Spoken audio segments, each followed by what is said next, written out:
ഉസ്താദും ഈ മനുഷ്യനും ഗൾഫിൽ നിന്ന് യാത്ര പുറപ്പെട്ട് കോഴിക്കോട് രണ്ടുപേരും ഒരുമിച്ച് കൂടാൻ. ഉസ്താദിനെ കൊണ്ടുപോകാൻ വാഹനം എത്തിയിട്ടുണ്ട്. അപ്പൊ ഈ കൂട്ടുകാരനെ കൊണ്ടുപോകാൻ വാഹനം വരുമെന്ന് പറഞ്ഞ് കാത്തിരിക്കുകയാണ്. അങ്ങനെ മക്കളെല്ലാവരും ചേർന്ന് ഓടി വന്നു. ആ മനുഷ്യൻ മൂത്ത മോളോട് ചോദിച്ചു, മോളെ, ഉമ്മ എവിടെയെന്ന്.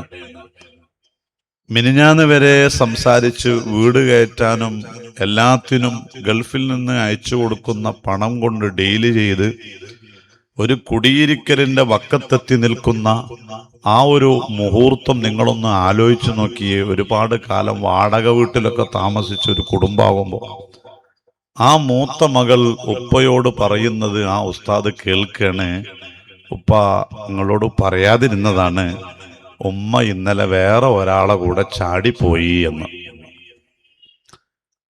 ഇത് ഒന്നല്ല രണ്ടല്ല, പലയിടങ്ങളിലും പല രൂപങ്ങളിലും നടന്നുകൊണ്ടിരിക്കുന്ന വസ്തുതകളാണ്.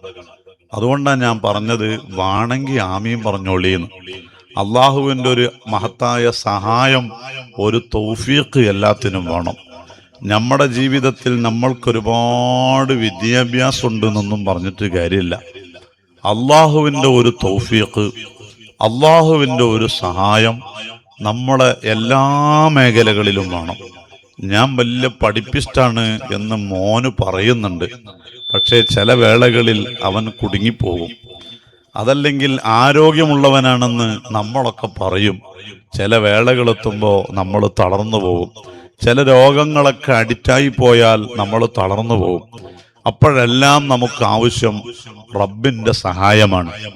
എപ്പോഴും നമ്മുടെ ജീവിതത്തിൽ, നമ്മുടെ ഭാര്യ ഭർത്തൃ ജീവിതത്തിൽ, ബാപ്പ മക്കളുടെ ജീവിതത്തിൽ, ഉമ്മ മക്കളുടെ ജീവിതത്തിൽ, അമ്മായിമ്മ മരുമക്കളുടെ ജീവിതത്തിൽ, അയൽവാസികൾക്കിടയിലുള്ള ജീവിതത്തിൽ റബ്ബിന്റെ ഒരു സഹായവും ഒരു തൗഫീഖിനും വേണ്ടി എപ്പോഴും ദുആ ചെയ്യണം.